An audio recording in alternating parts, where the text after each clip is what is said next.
I can't guarantee that this one particular thing is going to lead to this one particular outcome. But I can guarantee that if I stick with the process long enough and I continue to do the right things, something good will happen. I learned to ask a lot of questions from people that are smarter than me. And everything that I've done in Copyblogger Academy has been combinations of what people have already done that have worked. And then I would fuse the things together that fit for my particular company. That is a very, very positive thing about agencies is they cash flow really well and they cash flow profitably because all you need is a client. Let's kick off. I'm So looking forward to this, man. I think what's been so sick is the fact that like I record like fucking once, twice, maybe 3 times a week every single time. But like just to go back, when we started recording our first session was the 12th of March, right? And you've had an insane amount of impact on me, man, in that period. So Mm. I would actually nearly say that you've had a bigger impact on me than nearly any other guest I've ever had. And not just from like, oh my God, like fucking entrepreneurial spirit, but I mean like actual, like actionable stuff that I could actually go and do. So I was actually thinking back on it, right? And I was like, what have we talked about that I've actually gone and done? So since we last spoke, I haven't drank alcohol for 15 months. Now I was Oh, already off alcohol, but because of you, remember you were like, send me a message when you get to a year. And I got to a year in that period and pushed on, right? I started a newsletter because you told me I needed a fucking newsletter. And I released an episode every single week and people enjoy it.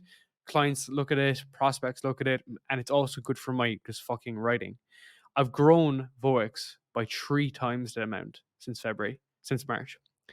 You gave me agency clarity for free, bear in mind, which was very thoughtful of you. And it cleaned up like all my operations. It basically taught me how to build a company versus me just hacking together shit on the internet, which is what I was doing. I was able to scale the company quite significantly as well, which means like better content, better sales, better marketing, better fulfillment in general. You've also become like a massive like advisor to me, to the company, and you should be getting paid a lot more, to be honest, for a lot of your advice coming in and helping me. And also you just become a great friend, man, as well. So I want to say a massive thank you for everything you've done over the last couple of months, because a lot of people may not realize it, but you've had a very big impact on me and hopefully many other people, man. So I think that's the reason why we do this stuff online, right? thank you. I'm genuinely moved to hear that. You've also become a good friend of mine, and likewise, the whole reason why I started getting into this whole outbound sales thing was because you showed me that it was actually possible, and I wouldn't have done it if it weren't for you. That's good to hear, dude, because you know how you in our own minds, we always make up stories, and I'm always messaging you with like, "Oh, like this sounds cool, or this sounds cool, or maybe you should do this." And in my mind, I'm thinking like, Darren probably just wants me to shut the fuck up and like stop bugging him with all of these ideas, you know. But thank you. I'm really moved to hear that. It's a thing that I think we have to keep top of mind, and I'm reminded of this every time I send one of my newsletters with the messages and the replies that I get, where sometimes we get into the habit of looking at metrics and looking at data and looking at analytics and forgetting that there's people with emotions and ideas and dreams and insecurities on the other end of that. And Hmm. I'm reminded very, very often to keep that front of mind because I'm not just publishing into some endless void. I'm talking to people. And so you reminded me of that again just now. And likewise, I'm grateful you're in my life. Thank you. I appreciate it, man. And I think that's the whole idea, right? Is that we kind of team up with people, we work together with people. And I do not think that your ideas are crazy. I need it, right? You open up a new like vessel in my brain to think bigger as well, which I forgot to mention. Like I was always like thinking like retainer, retainer, retainer. We started mixing with different stuff, and you open up different avenues, right? And you mentioned something as well on our podcast that I always reference. So every podcast, that was 135. I'm on like 169 now or something like this. I always share the same line that you said to me, which is like you never wanted to be the advice giver. You always wanted to share your own experiences because your experiences are personal to you, right? Nobody can, I guess, argue with them to some degree. Mhm. And I've just tried to use that for my content or my sales or whatever. I tried to be my own testimonial basically, and then be able to convey that story to people, right? And what's better about that, And where what was a trigger for why I wanted to record today initially was because it wasn't you being like, oh my God, like fuck the 9 to 5, I want to build this internet business. It was like you went through a period whereby you had like addiction and recovery, and you went through that period, and then that's what you started to document and like help other people who were in that position, which I think is a fucking mental, man. So I'd love to, if you don't mind, get into some of those early days of addiction, because you're someone from like Philly who has the accent at times, but I would never ever presume that of you, or not presume is the wrong word, or just assume that of you, I guess, to some degree, that you had like that aspect of your lifestyle. So like, what was like the early days like for that? Am I talking about it at all? Um, it was gnarly. Like, so I get taken aback still sometimes when I talk about it. I've been sober for more than 13 years, and it's without a doubt the most important thing that I have in my life. And when I say that to people, they say, "You don't really mean that. Like, you have your family and you have kids now and you have your wife. Like, do you really put your sobriety in front of that?" And the answer is, yeah, I have to. Because if I don't, then I lose my sobriety. And if I lose my sobriety, I lose everything else. Because I've grown a lot and I've become a lot more comfortable in stillness, and it's been easier for me to deal with stressors and discomfort, but believe me, I'm like an animal, dude. If you put things into my body that takes me out of myself, and you give me some kind of uh, avenue to not feel life, whether that's alcohol. In my case, it was opiates. I'll let you use your imagination there. But if you give me something that can take me out of myself, I'm it wrecks me, man. It really, really wrecks me. And so it's humbling to hear that when people see me now, they have a hard time picturing what I would be like back then. But believe me, the obsessive compulsive, I shouldn't say obsessive compulsive, the obsessions in my life are still there. I'm an obsessive person. If I get an idea, it takes over me. And that has never changed. The only thing that has changed is I've learned how to deal with life on life's terms so that I don't need to put my feelings, or my emotions really is a better way to say it, my discomforts, somewhere else. Because naturally, I'm like a pretty insecure person. I'm a pretty anxious person. I'm always thinking that other people are doing better than me and other people know something that I don't. I'm always thinking that, like, oh, I'm not good enough. I could do better. Like, no matter how ripped I get, Mhm. I can still look in the mirror and think like, oh, my abs should be more cut. And I'm like, that's an insane thing to say. I'm 37 and I'm in really good shape. I'm not trying to say Mhm. that like I'm a model or anything, but I'm a super, super healthy, fit person that is very physical. I'm obviously successful in the definitions of like Western monetary success, but I think there's a Yeah. lot of Yeah. definitions of success, right? And so I know that you asked me what it was like in the early days, but I'm trying to paint a little bit of a picture of I'm still that person. Like, I'm still that person where I can take something and I can just turn into a monster, not a monster like a bad person, like I want to hurt you, a monster like so the definition of obsession has always really, really stuck with me. And I don't know if this is the Webster's definition or the dictionary definition. It's just my definition. So an obsession is a thought that takes over every other thought. And so when I'm Mm. using if I'm like snorting lines of Oxycontin, or if I'm into other stuff, right? Nothing else matters. And eating doesn't matter. Drinking water doesn't matter. Like Mhm. paying bills doesn't matter. My little sister doesn't matter, who's like my best friend. Is a thought that takes over every other thought. And so all of my life in active addiction was basically that.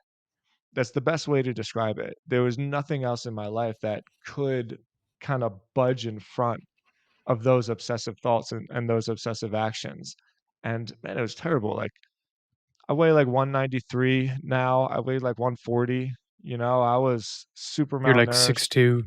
Yeah, 63 years old, I'm 63. 6'2". Yeah, I was super malnourished. I was super, like, just always getting arrested, always just feeling like someone was about to jump me, looking over my shoulder all the time, hanging out with people that were no good for me, being in places that were no good for me. And if I really, really mean this though, like I'll end on this note. It was the best thing that ever happened to me because perspective and struggle and going through that and like not dying, and then nothing in my life can ever be as hard as that. Sometimes Mm, I'm dealing with pressures or dealing with life, like whatever it might be. And yeah. it's nothing because nothing could ever be as hard as that was. And it's something that I tell myself all the time, like if I'm doing a heavy workout at the gym or I train Muay Thai a lot, if I'm in like that last minute burner and I like my body's telling me stop, stop, stop. My mind is so strong to the point now where it's like, this is nothing. This is nothing compared to what that was. I can do anything. If I can do that, I Mm. can do anything. And so in the grand scheme of things, yeah, like it was terrible. And it was terrible. Really, really awful. Terrible things happened to me and I did terrible things, but it really was the biggest blessing in my life and I wouldn't be who I am without it. You have like the ability to channel your own like energy, your own enthusiasm into like anything. So when it's something like negative like that, you're fully 100% in, and you like so irregardless of the thing, the activity, you're 100% in. So when it's something that's net negative or drastically negative, that's amplified and it spirals much more negative. In the contrast, now with your businesses between Stodsy, Copy Blogger, even your content, I see you have that consistency, which is consistency on the positive side, and then it's like addiction on the other side, right? On the negative side, if it's on that spectrum, and that's quite similar to myself, right? Not gonna lie to you, it's very similar to myself. So that's why I get even a lot of similarities from what you're doing right now to what I'm doing and what I'm trying to achieve, right? But just to go stick on that point, why do you think you got into like those things? So like as far as I know, it was like heroin. Um, what other kind of drugs are there? But what do you think was the trigger that got you into that space? All right, people, we're just going to take one short little break for a little update about Podcast University. So, if you enjoy podcasts like this and you want to start your own podcast, head down to the links down below to Podcast University. This is a learning platform that I've built to help people like you build, launch, and scale your own podcast. I wasted many years doing this, making it all up as I go. So, I put everything together in a very seamless and easy to follow course for you guys to follow and just learn exactly how to do it. So, if you want to bypass a lot of the mess with your podcast, check out the links down below to Podcast University, and it will show you exactly how to launch and scale your own podcast. And that's the question, right? There's I've spent years and years thinking about this, and I don't wanna go too deep on it, but it's genuinely You don't something that have I'm. to. I don't mean to push you too hard on this. No, but I don't mean Just deep as in, like, my own thing. I mean, I just think a lot, and sometimes these yeah, ideas are, like, a little bit heady. Um, but I've come up with a couple answers to myself, like, why am I like that?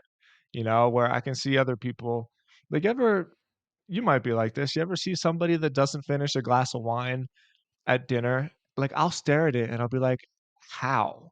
How do you do yeah, that?" Where I've never not finished my entire plate of food, like, ever in my entire 100%. life, you know? And, like, I've finished other people's food as yeah, well. exactly. And so I've come up with a couple things. One, I think there is some genetic stuff to it, like, I'm Scottish, man, and we just drink.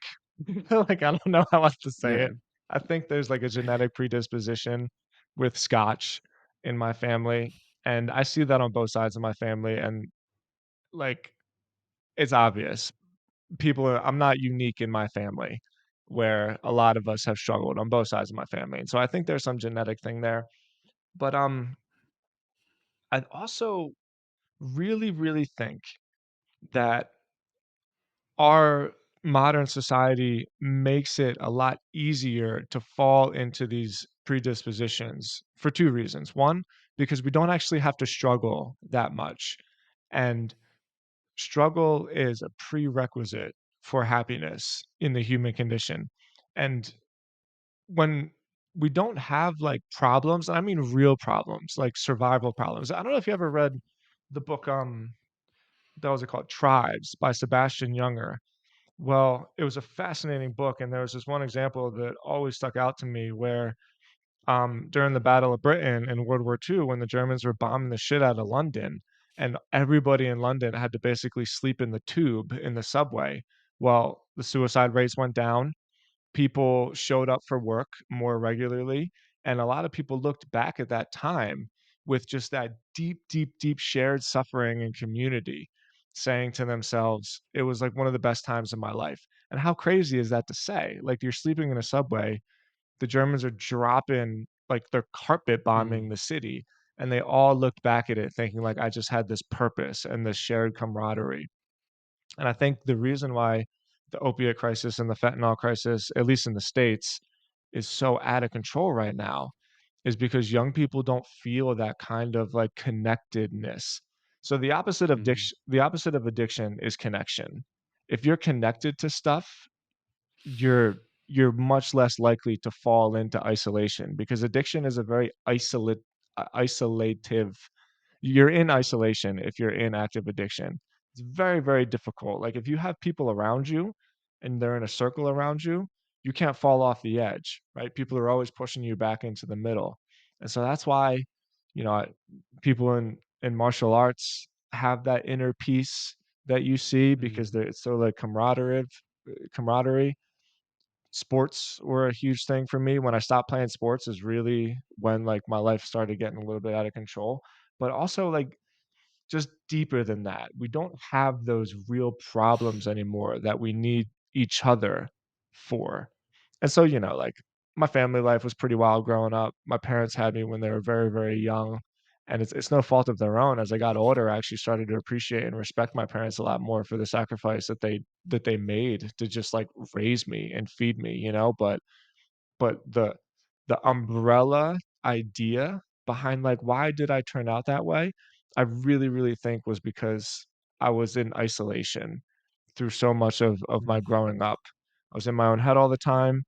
I didn't have, like, a deep connection and some shared suffering, like, all of my suffering was alone. And I think mhm, that really, really is fundamentally why people dive into these addictive behaviors, whether it's drugs, whether it's drinking, whether it's eating disorders, whether it's like fucking shopping, whatever it is, mhm. anything that can take you out of yourself. The best way to get out of yourself is to be in a community. But if you don't have that community, the only way to get out of yourself is to just do all of these compulsive behaviors. And like I said, I've thought about it a lot, but that's my answer. Yeah. That's super, super interesting because it seems like that it was quite internal for you. Like you were going through a lot of things externally, but it was an internal battle that you had that led you down like paths of addiction. Whereas the reason why I asked you that is because I get a lot of messages from guys that some of them are in private, some of them are happy to share some stories. But because I have a few clips that I've gone like super, super viral about me giving up alcohol, I just get DMs from people all the time. They're Irish or from the UK, and the biggest thing that they have is they feel that they're addicted to drinking alcohol or partying or going out because of the influence of others. And that's how I felt too when I used to live in Ireland, right? Their friends around them, the peer group, actually, their parents even have conditioned into going to the pub at the weekend, like in Ireland, going to watch the football game or soccer game or whatever it is.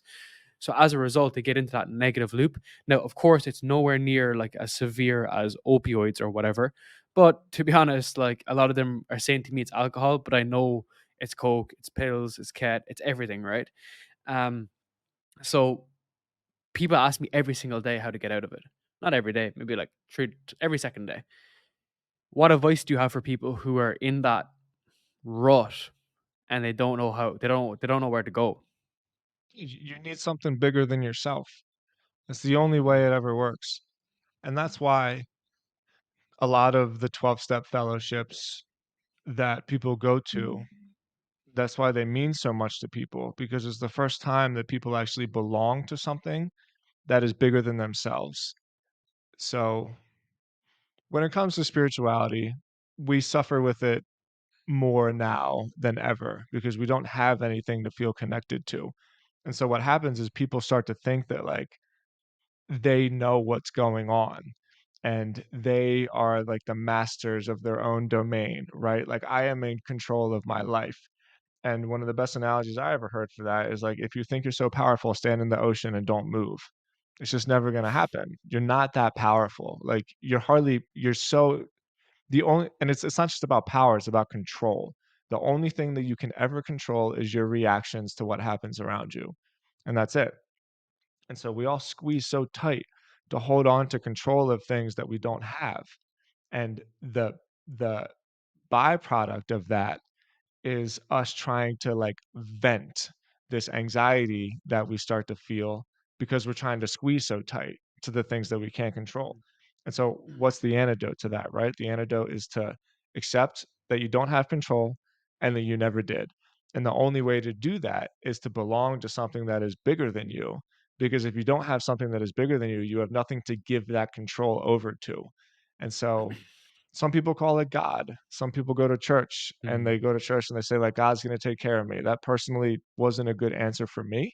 Um, and the thing that I found that I was able to give control over to was a lot more like scientific, right? I love physics and I love just the way that the universe works around us. And so once I realized that like I'm just a very, very small part of this bigger cosmic, like infinite being, then all the pressure kind of took off me because I realized that I don't actually need to be that I don't have to put so much pressure on myself to make the right decision.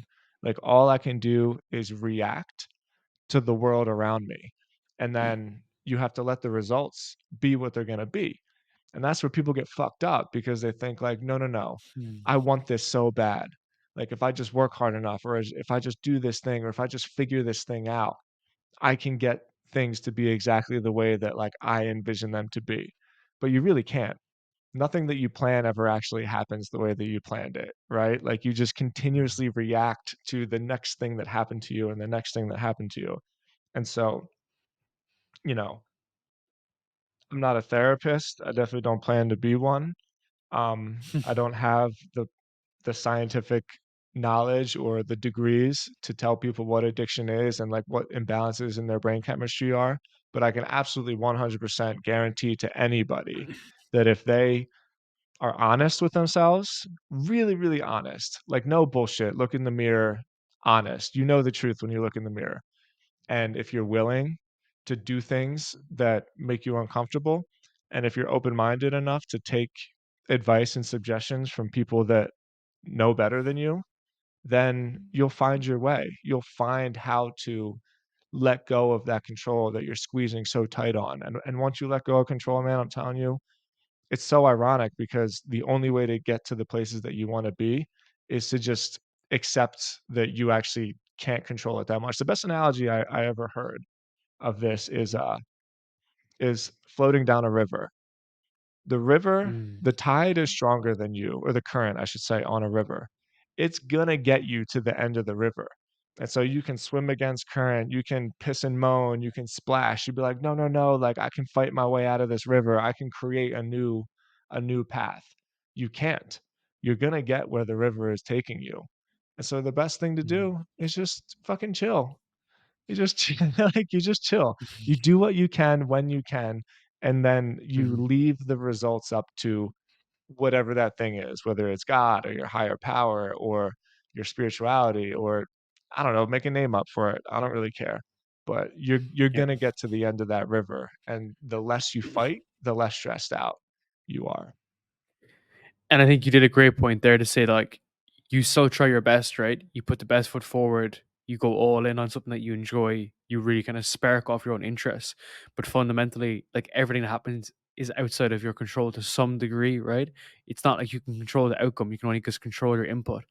I think that's where, as you mentioned, people get fucked up because they're like, all right, I've done all this work and I'm not seeing the reward, right? But it's not about, it's kind of about doing things expecting nothing to happen in return. That's the whole idea. And once you're okay with that, that's when you can kind of shift gears and improve. And to see where you were to where you are now is literally monumental, right? But what I love to kind of switch gears into is how the same principles you've done back then through Stodsy is what you're using with Copy Blogger. It's what you're doing with other stuff, which is all based around your content, right? So if we're looking at, let's say we get into like the beginning of like your marketing, and I went through a lot of your work in anticipation for this, and one of the biggest things that really stood out to me was your podcast on a Copy Blogger about automating your agency. And I think this feeds really nicely into your whole philosophy around long form content, SEO, building that kind of I guess brand awareness and that depth with your ICP and bringing them in. So how did you even start doing that in the early days? Because just for context, like you use all of your marketing efforts for SEO, well, majority of it at this point. And I thought it was quite interesting because as I read $100 million leads, he doesn't mention anything about SEO. And I was like, you should interview Alex Ramosi as a result. He would come on your podcast, man, 100% as well. Yeah. And if you just say, what happened with the SEO, right? Because that's the one thing that he left out that you do that he doesn't do. All right, guys, one short little update for Voix. I want to give a short little overview about my own company, my media company called Voix. So, if you are a company or you are an enterprise looking to grow your brand and looking to grow your podcast, feel free to reach out to work with us at Voix. What we do is a fully fledged end-to-end management of your podcast. We take care of the strategy, the consulting, we take care of the growth, the management, we take care of all the editing, all the boring stuff so you can focus on creating good podcasts and create and growing your brand. If you want to grow your podcast and get to new users, if you want to grow your business, generate more revenue and all that good stuff, check out the links down below to Voix. You can follow through to schedule a call with our team, or else you can fill out the application form to see if you qualify to work with us. Thank you. Well, there's a lot to unpack there.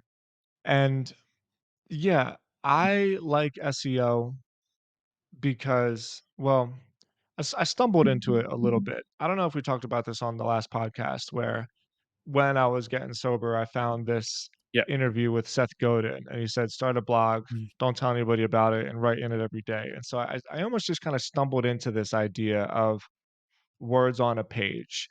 Um, and whether that was fate or serendipity, I don't really know.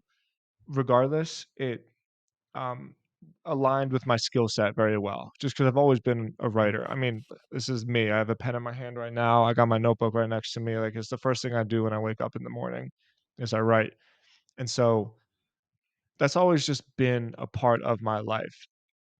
Really, the part that you touched on there, which is even more important than the tactic I use, is the fact that those personality traits, which used negatively can take me down, used positively can really amplify my success. And the truth be told, I'm not that great of an SEO.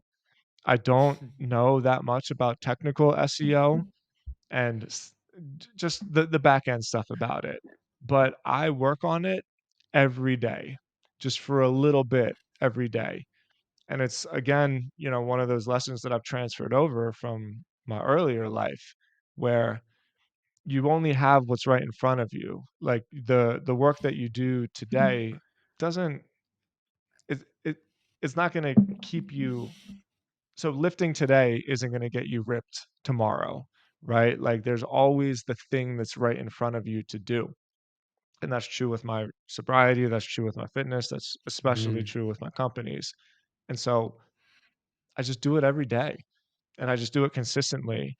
And I don't necessarily count the results. I just know that the process works. And a lot of Yeah. times, so this is the way it works, kind of like you said. You do it without a guarantee that it's going to work. And what that means is I can't guarantee that this one particular thing is going to lead to this one particular outcome. But I can guarantee that if I stick with the process long enough and I continue to do the right things, something good will happen. And that's why I use fitness so much in my analogies, right? Because like I can absolutely 100% guarantee it's just fact that Yeah. if you follow this program and you eat these macros in proportion to your body weight and your goals, like it's not a thing where like, oh wow, I really hope this happens. Like you will Yep. get ripped and get in shape. and I can't guarantee exactly what your physique is gonna look like, and, like, we can try to Mm. continue molding it, but I just know there's no debating it. If you follow this program and you eat this food, you're gonna get healthier, and it's the same thing with SEO. Like, if you follow this program and you follow these steps, your business is gonna grow. You're gonna get inbound traffic for search results that are very, very specific to the services that you're trying to provide. And so the reason Mhm. why I like SEO so much is because it makes my sales very easy. Where, for Stodzy, for instance, let's say somebody Googles like lead generation company for behavioral healthcare and they come to my website. Well, I already know what it is that they're looking for. And so when they call me, like they quite literally called me in search of the solution that I'm providing for them. It's not like I have to sell them that much. It's basically already done. At that point, all I have to Mhm. do is earn their trust. And I do that through case studies and results. And one of my favorite things is when people say, "Well, how do I know that SEO is going to work for me?" I'd be like, "Well, how did you find me?" And they're like, "Well, I found you through Google." And I'm like, "Weird." you know? And so, like, a lot of times the deal 100%. is done right there. Um, but yeah, like, my philosophy on SEO isn't very, what's the word? Specific or articulated. Mhm. It's very, very much process oriented, and, I mean, we'll see what happens. I think there's probably gonna be some changes in SEO in the future, but people are always Mhm. gonna be searching for solutions to their problems, and if you can just align your business if you can align the problem with the solution, then Mhm. you're always gonna win because you're literally putting people where they are in their buyer journey. And for you, it didn't happen overnight, right? It's reps that you're putting in for this stuff. Is that your first blog was probably a piece of shit, your first article as well. So it's kind of like I feel like that people kind of get caught up in their head that they're going to write this blog post or article. It's going to be 5,000 words and it's not going to get to return. Whereas, like, it may not be this one, but it could be a specific one you didn't even think that was going to pop off. That does pop off and brings in those leads. So, and it's the same with the gym, right? Like, you're doing these workouts, you don't know which one is actually going to work. You're just trying to improve, right? And that's basically how it's going to work. But to dig into those different components in that podcast I listened to, or even in Agency Clarity, you build out your page in a certain way to be able to drive that engagement and be able to kind of, I guess, garner that kind of audience to some degree. Can you walk through that kind of skeleton process? Because these are evergreen concepts that people will be able to actually go and actually actualize, even down to your lead magnet, which is like a PDF that you use, and more advanced, more kind of demographic, graphic, visual, should I say, of your article.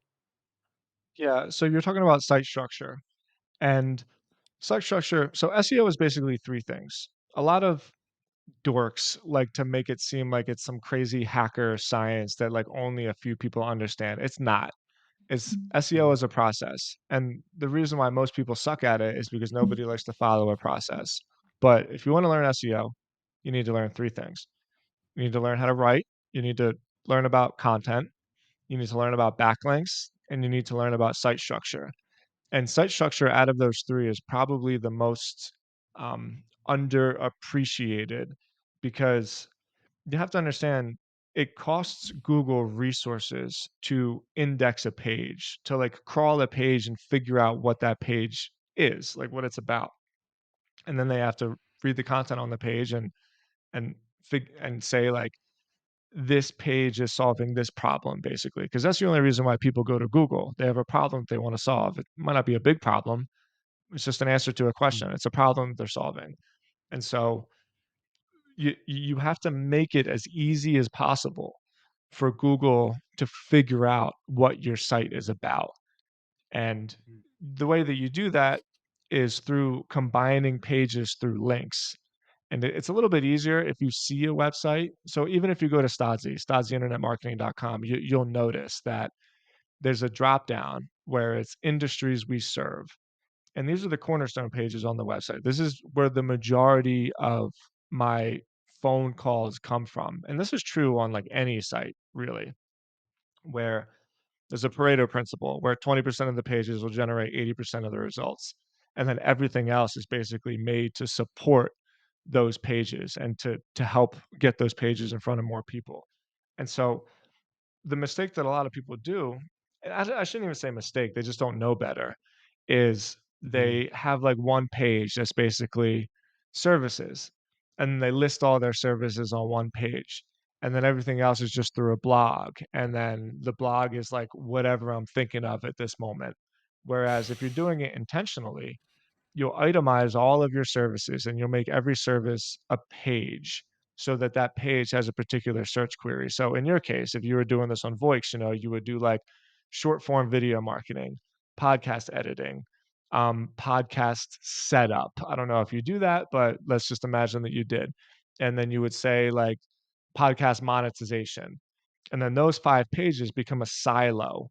So Mm, it's almost a silo exactly like a grain silo would be, right? It's like a vertical cylinder that organizes your resources, right? So if I'm on a farm, there's like a vertical cylinder, which this is where all my grain is, and this is where all my I don't know, I'm not a farmer, this is embarrassing, like, well, my soy is, well, right? whatever the fuck it is. Whatever it is, yeah. And so you're doing the same thing on a website. You're creating a silo that groups all of your content, your related content together. And so then Mm, those pages get linked to each other so that all the information stays within that like metaphorical digital silo and it's all connected. mm, And so then what you end up doing is you kind of end up building like little mini websites inside of the website because all of these pages that are about themselves get grouped together. And then you make it that much easier for Google to be able to crawl your website where let's say there's the services on the navigation bar, right? Well, now all they have to do is send their little bot into that one services link, and then because all of those pages are linked together and the subject matter of them is very, very similar, well, they can spend less resources, electricity basically, to mm. figure out what your site is about. And now they're done. It doesn't take them a lot of work to say, "Oh, okay, this is an agency that helps people build, grow, and monetize podcasts. These are the services they provide." Bam, done. If you Mhm. wanna do it right, those simple steps of site structuring will put you in a much better position in terms of your search rankings, and also will put the user in a much better position to find the information that they're looking for. Because Yeah. that's also a really important factor in SEO, like how easily can people find the shit that they're looking for. And that's all I've done, man. Like all of my websites, they Mm. follow the same exact principles in terms of siloing the cornerstone pages and then using the blog to basically support those main pages because that's where most of your money is made.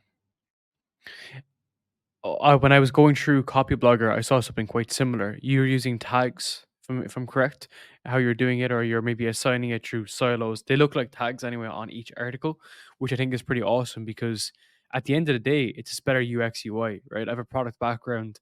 That's what it's all about. It's just making it easier. So if it's easier for Google, it's fucking easier for someone coming through that's trying to learn about drug rehab, right? It's just a better experience for them to go and want to work with you.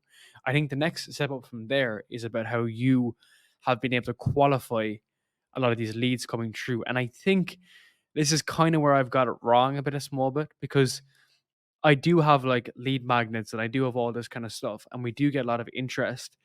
But as you mentioned earlier, it's probably broke creators more so than anything else, right? It's not the likes of fucking Apple and Microsoft coming through to build a podcast. But you have found a way to disqualify some of those leads if I'm correct, and how you qualified them. Can you walk through that process? Well, I'd like to start by saying that that is a process. In the beginning, I took anything that I could get. And I think it's important for people to do that because you have to earn your reputation. And you said something earlier that is another sort of life philosophy of mine. Reps and sets, man. Everything in life is about reps and sets. I don't know if you ever read Arnold's biography, but that's basically his whole book. Reps and sets, reps and sets. Everything you want out of life is from reps and sets. And in the beginning, you got to take clients that aren't right for you. You got to take clients that don't fit your skill set. You got to take clients that send you emails and treat you like shit and, make it seem like they're doing you a favor by hiring you in the first place, and you put in your dues and you get there. But eventually, yeah, you want to get to a point where you say, "I'm sorry, this isn't for you. This is for this person." Because when you do that, you're doing 2 things. You're owning a market. Like, when people Google, or I shouldn't say Google, when people in the industry, when people think about lead generation or digital marketing, they think of me. Um, there's some other talented competitors. I'm not trying to put myself above anybody else, but, like, without a doubt, I am an industry leader in this space. And that happens because over time, I'm able to say, "I'm sorry, this isn't for you. This is for these people. This isn't for you. These are for these people." And in my particular case, it was about going upstream. It was about going to higher dollar clients and Mhm. disqualifying lower dollar clients. Because it's just a funny thing with the agency space, right? The less money that they have, the harder they are. You know, like, I don't know what it is. Um, I don't know why that is either, man. It must be like some scarcity mindset approach towards like cash or whatever.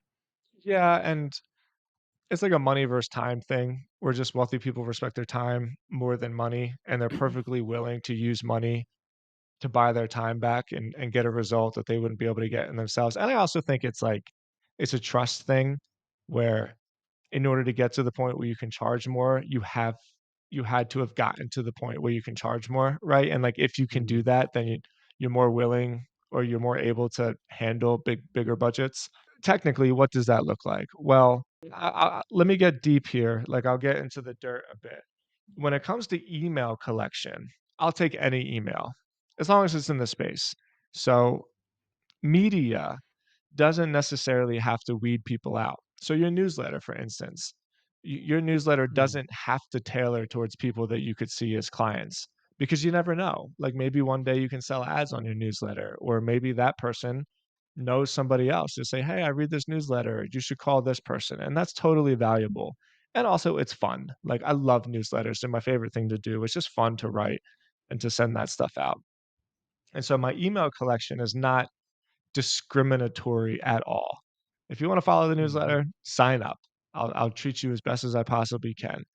But the next level from that is a little bit of a weeding out process. And so I think every company, whether it's a product company or even a service company, should have some front end type product, which is affordable and accessible. And in my case, sometimes we sell audits for like $1,000. In the case of Copyblogger, although it's not totally the same, like, Copyblogger Academy is that. It's $150 for a year. It's accessible and it's affordable. The so point cheap. isn't necessarily to weed people out. You want to weed people out a little bit because it's more discriminatory than the newsletter, right? Than the media is. You're saying, like, "Hey, this is for you. It's not for everybody. This is for you." And then the third level up from that is your higher end products or services. And technically, the way that I weed people out that way is through just my lead collection. So I ask a bunch of questions if people wanna book an appointment with me. I ask them what their budget is. Um, Mm, if they book a Zoom call with me, I even say straight up, like, "Look, I will show up for the meeting. I will respect you. Will you show up for this meeting?" And I make them click yes or mhm, no. And just by that one little thing, I never get no-shows when people book appointments with me, because, like, I respect myself enough to say, "If you're gonna waste my time, I'm not gonna deal with you." And so you find the people who are not gonna waste your time, and also that have the budget to do the high-end services that you provide.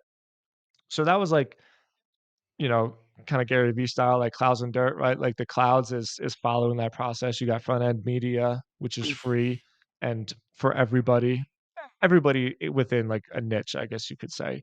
And then you have like of some course. kind of front end product, which is accessible and, um, like, affordable. And then you have a back end Mhm, product or service, which is really where you make your money.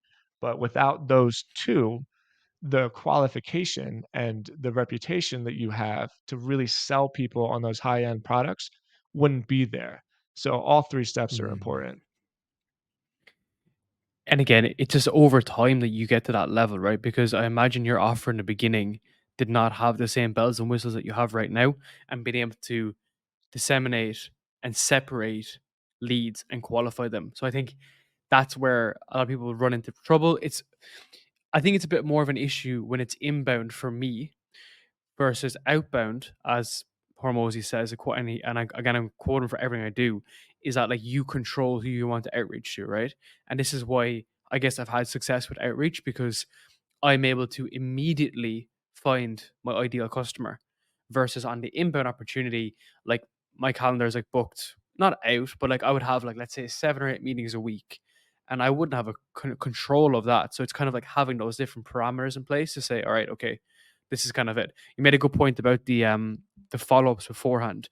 It was Luke Ward who said that to me about how he automated that through Calendly. So he just had like a 24-hour out. He had a push notification that went to clients that gave them a testimonial, gave them a case study, but it also set some expectations in terms of like their minimum contract or their minimum value. So the guest would either show up or just cancel previously, right? And some of their agencies have done really well as a result because they're kind of doing that extra layer, right, of that. I want to ask you about your offer. So you made a really good point about lower tier, the free tier, lower tier, high tier, but just focusing in on one, right? How have you seen like your offer, I guess, change and adapt over time? And like when do you make tweaks to that core offer versus staying in your lane and staying the same? Great question. The honest answer for me is that it just came with confidence, and you have to earn confidence. And once I got more and more confident with the product that we're offering, I was more and more confident saying, like, here's your options. Um, and I do offer lower dollar offers, but they're very, very specific. I don't call them packages because when you're doing service work, there's always nuances and just shit that is like different for everybody. And so I think it's hard to really, really productize something as high dollar as what we do. But with that being said, let's call them tiers or really objectives. Like the objective for this particular service is this. The objective for this particular service is this. Same as always. Like this is just the theme of this show, I guess, is that it was a process. Here's the most important thing that you have to know. And this is what's hard for people because again, it requires that brutal honesty. You have to know that what you do actually works for your client.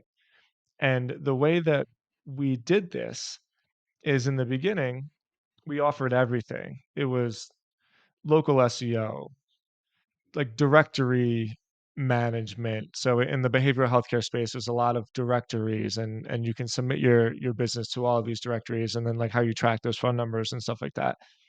There's just on-site SEO. There was social media. There was email. We're just like a media company that worked for behavioral healthcare, but it wasn't a tailored service. The service was very similar to what any digital marketing company would offer. It was just in a particular space.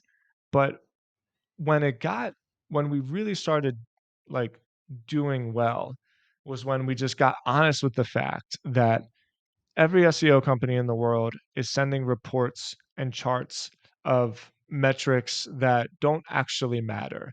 Like, a treatment company Mm, doesn't give a shit about your social media or your likes or your follows. They only care about phone calls.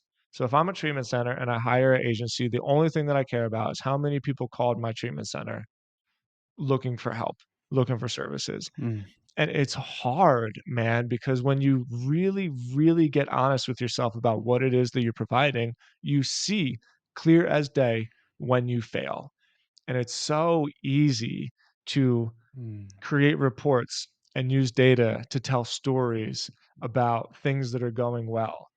But when you like straight up rip the armor off and you look at what actually matters, you can see clear as day. Like these people are paying us and they shouldn't be because we're not doing anything for them. Like they should not be paying us. And mm, it sucks, man.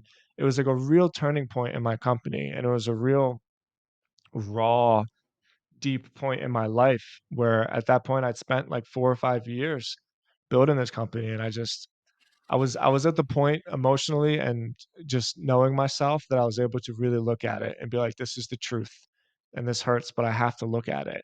But so then what happened? We were able to piece by piece tailor the services we provide more and more specifically so that the focal point of everything that we do is generate phone calls and track phone calls, generate phone calls and track phone calls. Which one of our marketing campaigns for a particular company is generating phone calls? Oh, are they? Or are we just saying that? No, they are, because Mm. we track everything and we track it with a real fine-tooth comb. And if something is worse the month than it was, something is worse now than it was the month before, here you go. The report doesn't lie. We're down this month, and this is what we're gonna do about it. And we know that this is what we should do about it because this is what the phone call data says, right? And so I know Mm. that that's like a little bit of a long-winded story to get to the answer, but the real way to charge 10 times more than anybody can charge is to provide the it's not the value, it's to tailor your service so that it is 10 times more specific to what the client actually wants. And so just think about it. What Mm. does this client actually want? They don't want fancy reports. They don't I mean, maybe they do. Maybe that's what they want. In my case, all the client wants is qualified phone calls. And the second that we just were honest with ourselves and we said, we are going to be the best company at generating qualified phone calls, no matter how hard and raw and vulnerable that makes us. 2 years into the process, if you do something long enough, you're just going to get better at it. There's no way around it. Mm. And so through that, we stopped tailoring ourselves as an SEO company and started treating ourselves as a lead generation company. And, you know, from that moment on, we can charge whatever we want as long as the client's return on investment is more than it is, right? So like, Yeah. so Yeah. we can charge really whatever we want now as long as the monetary value is there for the client. But if it weren't for that whole process, Mhm. we'd still just be charging, a couple grand a month and sending the same social media reports that every other agency sends. And so once we made that choice, it really exploded for us. That I think that's a huge like aspect of maturity for you as like the founder and entrepreneur is the fact that after 4 or 5 years of not spinning your wheels, but having like success and looking at maybe the wrong data, which I Yeah. think we can all fall victim to, is that like it's so easy to just follow flash, right? Like, and let's use an analogy people will know, like from social media, like likes, comments, all this bullshit, right? That's like the flash, but it doesn't put the money in the bank account, right? The offer, the whole idea behind what you're doing is what's actually going to pay the bills. So I think it's kind of like our metrics of success can often be skewed, but for most people, it'll come down to just a handful of things, right? And especially in the space that you're in, right? It's very much performance based in terms of outcome, like how many calls and the tracking of these calls. I don't even know what you would do with the call tracking, right? But it's like the fact that you can almost specialize in that area means that you can write these blank checks. They can be 10K, 20K or whatever a month because of the fact that you've gone to the extra layer. So what would you be your kind of like advice there would be to kind of rip off the bandage, stop looking at bullshit metrics and try to get down to the core metrics of what you should be tracking. Yeah, rip off the bandage is a great way to put it. It's kind of like, when people are in their 20s and they're stupid and they spend all their money on they max out their credit cards and they go in debt, and then Yeah. they spend 3 years, like, avoiding what their credit score is, and then when they just log on, it takes you, like, 30 seconds, and then you can see your credit score. It's like, "Okay, this is what it is. I can take a deep breath, and now I can just come up with a plan to fix it." It's that, like, the anticipation Mm, of the truth is so much worse than the truth, and when it comes to mm, business, yeah, figure that out, and this is true everywhere, so for my I've social media is a new thing for me, relatively new, 3 years, and I'm investing a lot into building my personal brand and social media. But I don't care what the likes and the shares are. The only thing I care about is this traffic turning into email subscribers? That's it. If it didn't turn into email subscribers, I wouldn't do it because there's nothing in it for me. mm, And so that's like a little micro example of how you as a business owner, especially like a service provider, but also if you're selling products, I think there's a lot of like digital communities or something that are very, very good at knowing what the ideal outcome from their customers are. And if you can provide Of that course. ideal outcome, then you'll have more testimonials than you know what to do with. But Yeah, yes, 100%. yeah, get to the truth, rip off the Band-Aid, and the first company to get to the truth and then pursue that objective, because that's the hard, like, that's also a hard part. It's difficult to stumble and stumble and stumble and be like, "Oh, like, I feel like we're going in the right direction, but this isn't quite working," right? Like, that shit's hard, but once you get there, it's over. Like, you're good at the hard thing, and when you're good at the hard thing, everybody wants to pay you, and nobody wants to pay a loser. 100%. I love that, man. I want to switch gears into some other aspects, mainly into the scaling side of stuff, right? But so you speak about scaling in agency clarity. You've scaled many businesses yourself. You brought your agency now to maybe what is it, like nearly 250,000 a month, 150K to 250K a month, which is crazy, literally crazy. But I want to contrast it to Copy Blogger. So when you acquired Copy Blogger, which is a different business model for sure, how have you seen, like, what have you learned from being CEO of Copy Blogger in terms of how the big boys operate, like the vast scale that it's operating on compared to where you were or where you're trying to even get to next? Huh. I learned a couple things. Um, Copyblogger was the smartest and the dumbest thing I've ever done in my life. Um, I bought that company in cash, and it was a lot, and, like, it was a reckless thing to do. But it was a calculated risk, and it's definitely, definitely paying off. And I'm really, really proud of it because, one, just about what Copyblogger means to me, but also because it was a moment in my life when I went into something thinking that it was going to be easier than it was. And, again, there's that personality trait of me just being too stubborn and stupid to quit sometimes. Figured it out. So, okay, what did I learn? I learned that selling a digital product is much, much, much different than selling a service. And in a lot of ways, I learned that like I don't want to be in the digital product business again. Like I like selling deals. I was thinking about that when you're talking about Luke Ward, how we had all these like automations and stuff set up. I think that's really cool, but I would never do that because I really, really think the value in the phone call and having these conversations with people is a lot more valuable than not.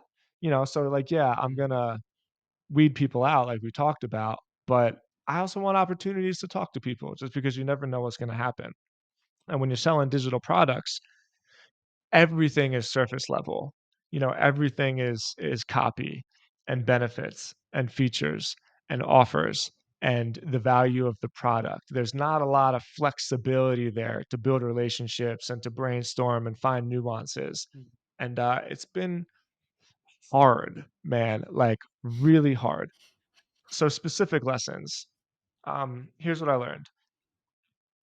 I can still close deals. So really, people you wouldn't know this if you go to copyblogger.com, but the majority of the company revenue comes from the agency, where the only reason why it wasn't completely reckless for me to buy that company was because I actually bought a few websites in the deal. One of the websites was a site called digitalcommerce.com. And one of the first things I did is I reached out to an old friend of mine and we created an agency. He already owned an agency and it was pretty boutique, but like high level and high dollar and successful. And so I cut a deal with Johnny and we have digitalcommerce.com, digital commerce partners, and it's a content marketing agency that, if Stodzy works with behavioral healthcare centers, digital commerce works with personal brands and SaaS companies, basically. Actually, I wouldn't say personal brands; they're enterprise clients, but they're selling like a membership site, kind of similar to what Copywriter Academy is. And without that, I wouldn't have had the cash to keep the thing going. And so that was the first smart thing I did. all the other it was probably the only smart thing I did. Everything else has been a mistake. So I knew I wanted to have a membership site. It was just a dream that I had. I wanted to do it. I wanted to be in like that cool club. And the tech for it was super confusing. So first I started something on what's called MemberPress. I didn't really have the flexibility to create the community that I wanted. And then I went to this other platform called Mighty Networks. It was a huge disaster because Mighty Networks is very closed source. So you don't have the ability to really like have custom paywalls and hook Stripe up to it. And the landing pages that you want to use are already tailored to their design. So like I couldn't write the long form landing pages that I wanted to. And oh God, it just sucked, man. Like Mighty Networks was one of the more frustrating things I've ever dealt with in my life. And it was the closest I ever came to quitting on it.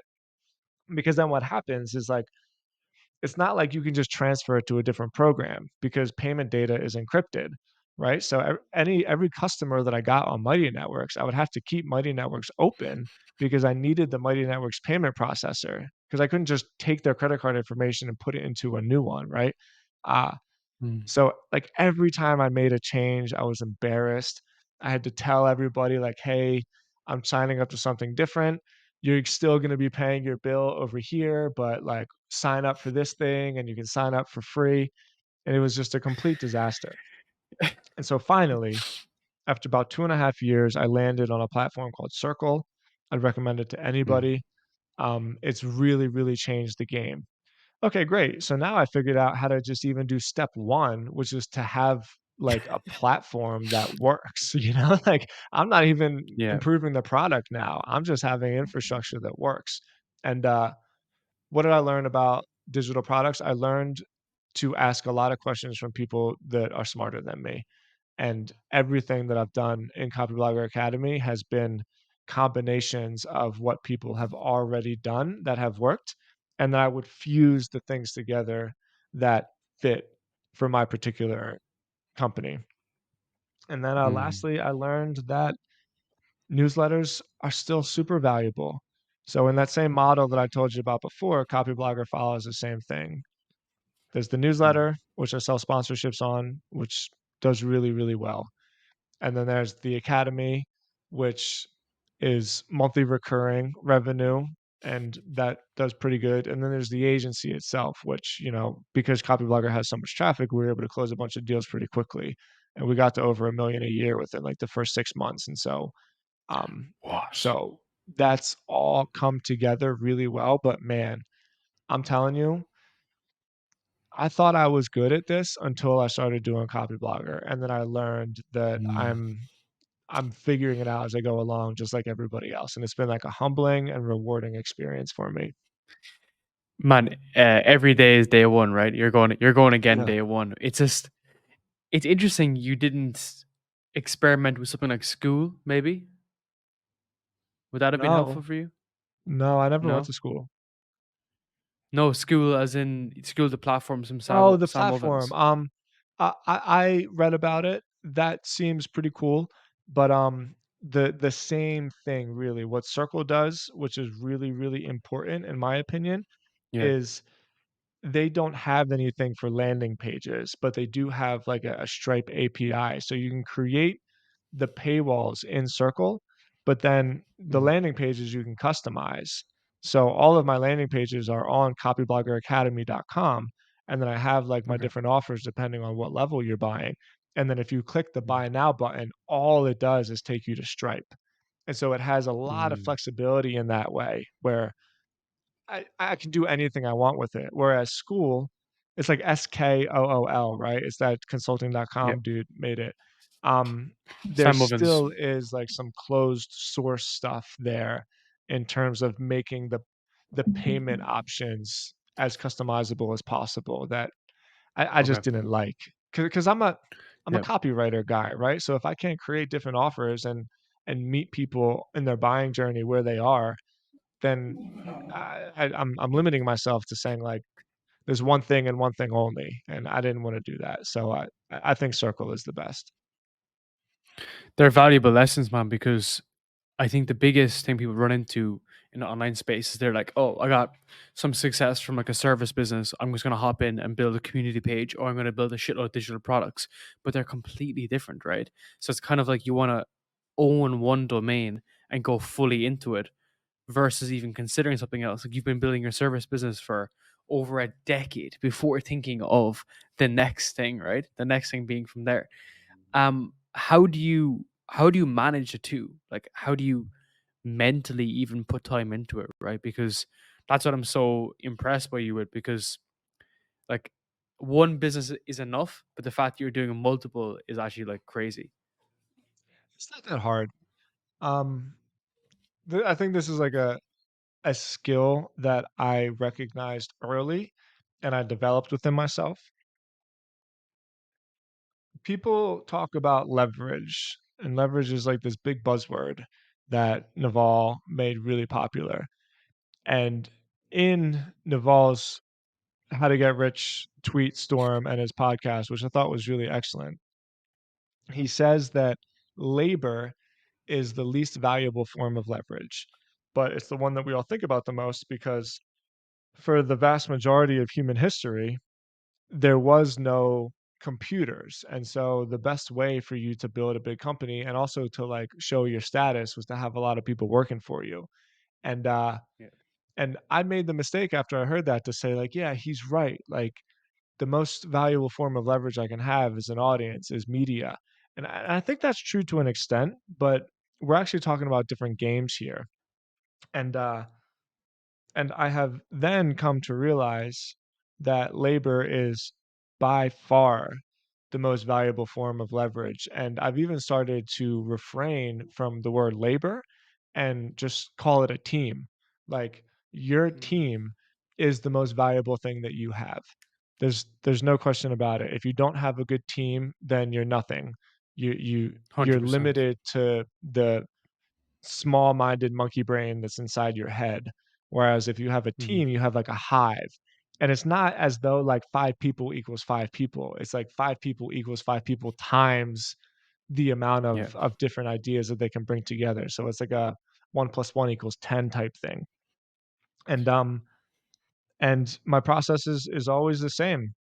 Build something and then build the documentation for it. So I'm very Yeah. meticulous about writing out like what needs to happen. And my Google Drive is like this obsessively organized uh folders of just documentation. So anybody can come in and fill a role.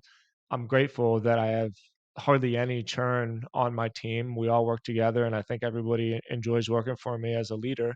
But without them, none of it would be possible. And with them, like Mhm. everything is possible. So at this point, my day consists of this. I wake up, I drink my coffee, I write in my notebook, and I send Loom videos. So Todoist is like a task management platform that I absolutely love. It's super simple.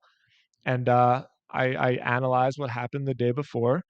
I make a game plan, which is my board behind me. Basically, every Monday, I write what needs to happen that week. And then every morning, you could even see here and on my notebook and my power list, I write what has to happen that day.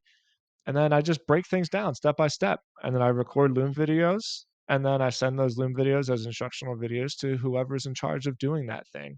And Mhm. and now I'm actually very little, I don't have a lot of involvement day to day in what happens in the companies. I'm much more of like an overarching managerial task management type role. But in my view, that's actually what a CEO is. So I think I'm doing Yeah. it pretty well. 100%, man. And I like had gone through all Naval stuff years ago.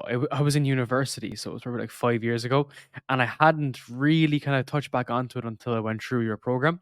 And Hormozy talks about it in his recent book as well, about how the fact that you know we are so fixated on code being like the ultimate form of leverage, when in reality you could put all the time into code and it could be fucked, or it could be a product that's misaligned. You don't have product market fit, because it's coming from someone who's built companies. Bear in mind now, who's built startups and worked with startups, is the fact that it's so easy to get it wrong, that's where people kind of have jumped in possibly into the most complex version of leverage to begin with.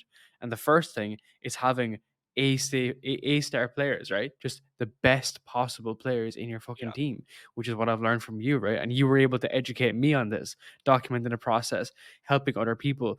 And then at that point, then yeah, you can lean into using some code and putting things together and whatever, and maybe building a product or building something in the space. Like if yours is in the therapy space, there might be some product that you could eventually build, right? But it's like you really got to have a good grasp of what you're doing. And this is where I've seen so much people kind of fall down on, because my initial entrance into any career was in software development, bear in mind. So I just find it kind of funny when people like kind of just say like, oh, why would you build an agency? It has no leverage, or it's not an asset compared to like building like a company whereby you can sell it or whatever. You can obviously sell an agency, right? But that's people's short-term perspective on it, which I think is funny because I've just done it the opposite way around and said, right, it's not always the be all and end all. The first thing you want to do is like have a solid team and be able to build around this team, right? That you actually can build a dream with, because otherwise you're very much guessing until you hopefully guess and get it right. Yeah. Uh, It's cool that you've referenced agency clarity, man. It's a product that some people buy, and I've done well with it, but it's actually, for me, kind of like my whole ethos and philosophy packaged into something, because it's all I Mm, do over and over and over again. I repeat the process over and over and over again. And the fundamental structure of that process is having a team. It's just, and that's why I don't understand why this whole thing about agencies gets such a bad rep. Like, why would same. anybody, and maybe this is just a personal personality trait of mine because I'm pretty risk averse, but like, why would anybody want to start something that they need to take other people's money to do, and then in exchange for taking other people's money to do, lose equity in the thing that they're doing in the first place? Whereas for me, the process is much more self-sustaining if you have an agency which is cash flowing, right? Like that is a very, very positive thing about agencies is they cash flow really well and they cash flow profitably because all you need is a client. There's not upstart expenses. And once you have that cash flow, great. Now you can reinvest that cash flow into assets, into those more higher, like we talk about higher leverage aspects or websites or products or courses or I don't know, whatever it is that you want to build an app, and the pressure is off because most people in those kind of companies fail because they need to succeed. They borrowed money from Yeah. people, they put everything they have into it, and if this doesn't work, I'm fucked. That's never ever happened to me. The vast majority of the stuff that I do doesn't work, but it doesn't matter because you just move on to the next one. You find the next opportunity and you apply it in the same way that I did on the last one. And the cool 100%. thing about it is I have the team to do it, right? So like, yeah, we talk to each other. People tell me if I'm looking at something and they think it's a stupid idea. Like because I heard something recently on Galloway's podcast where he said like bad decisions are always made in isolation and good decisions are always made as a group. And it made me feel a little bit better because that's why like the ideas that we have don't work and we feel like we're failures. But the things that do work, we do as a group. And so we can say to ourselves, like, yeah, but Mm, that wasn't really me, right? Like I got lucky, that's not actually something that I achieved, I just stumbled into it, whereas in actuality, that is the way to succeed, is to have, like, a hive mind around you that you trodden down the path of success together, and so, like, anytime I mhm. have an idea, I'm always very, very weary of it, and I bring it through the cleansing process of my team, and then if we think it's a good opportunity, then the infrastructure is already set. You just literally push the button. I'll write some Google Docs. I'll make a plan. I'll spend about a week and a half putting it together, and then you go.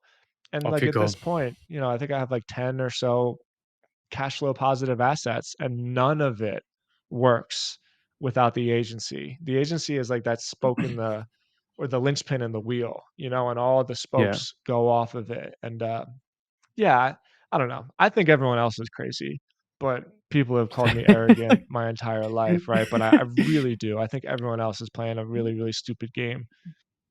100%, man. I agree. I completely agree.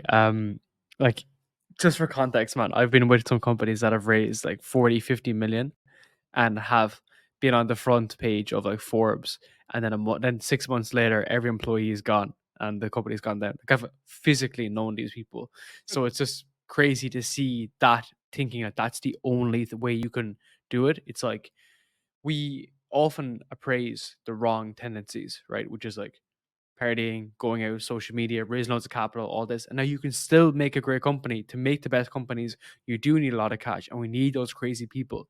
But for the average person, the entrance into business should not be raise a shitload of money, right? That's not the primary objective. And just before we kind of finish up, thanks to you again, I mentioned that I hired our head of operations, Piyush, who's absolutely fantastic. You know, his background was in finance, quite similar to myself.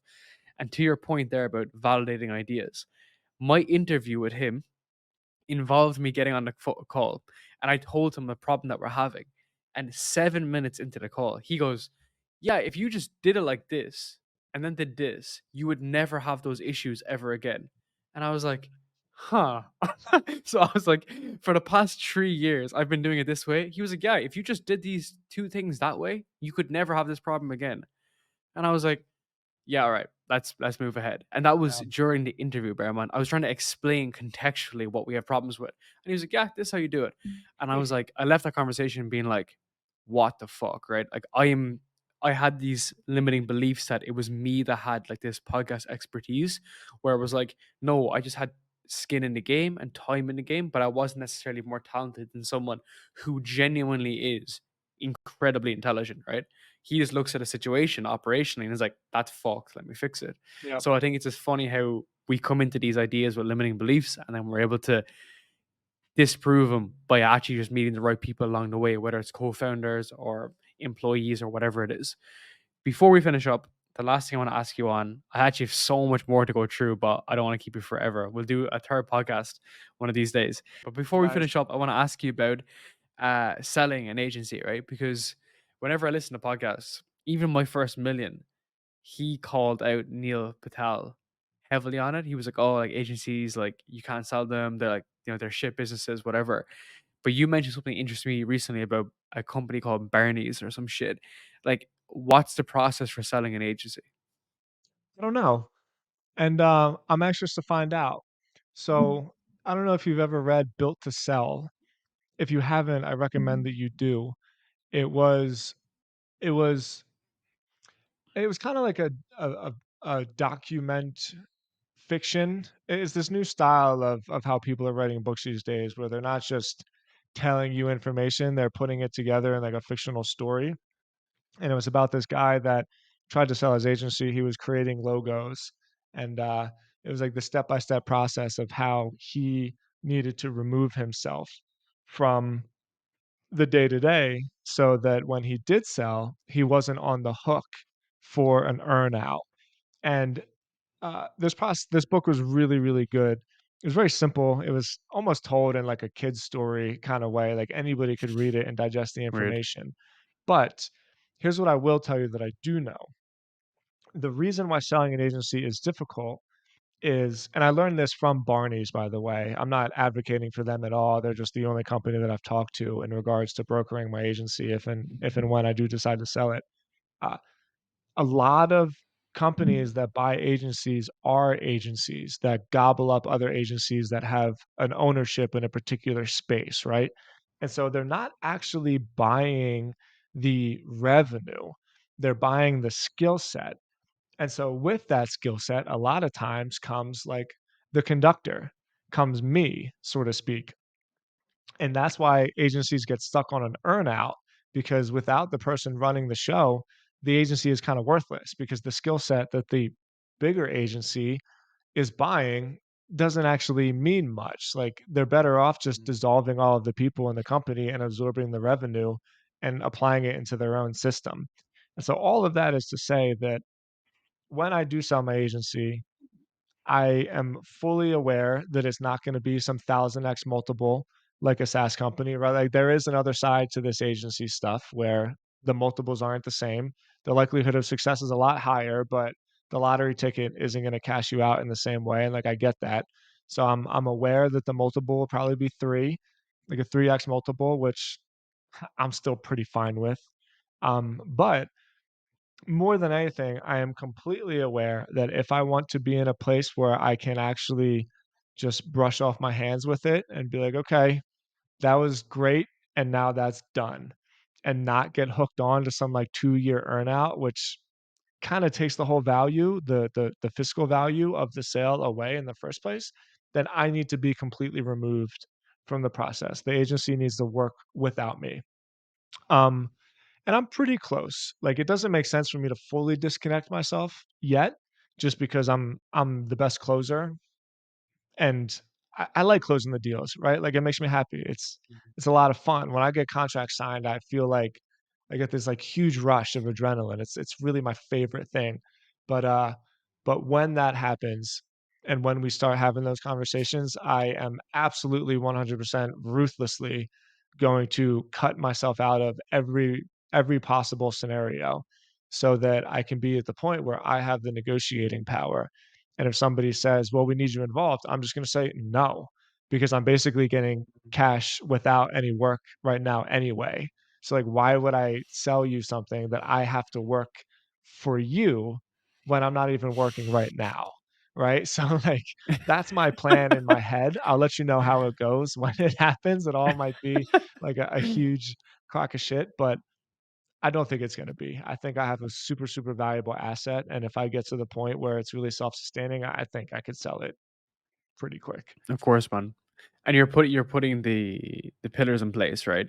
Is that Yeah, it's not this isn't on top of you, whatever. And it might not even be a goal, right? You might want to just keep it running, keep the engine running as 10% of your energy being put in a week or whatever. But it's about having that long term vision, I guess, that most people don't come into these situations with. And then they get faced and hit in the face and say, oh well, I don't have the assets that I thought I had. So I want to say a massive thank you, man. I really appreciate this. Once again, thank my you for pleasure. taking an hour and a half with me at like 4 o'clock in the morning. Well, it's not 4 o'clock in the morning. It's like 7 or 8 a.m. But yeah, man, I want to say a massive thank you. And again, if anything I can ever do for you, just let me know. Happy to help. Appreciate it. Likewise, congrats on all your growth. I've been watching you build this thing from physically afar, but I feel like we're pretty connected at this point. And I just have absolutely no doubt that you're gonna make huge, huge waves in your space. So whatever you're doing, man, keep doing it. Glad to be here. Thanks again.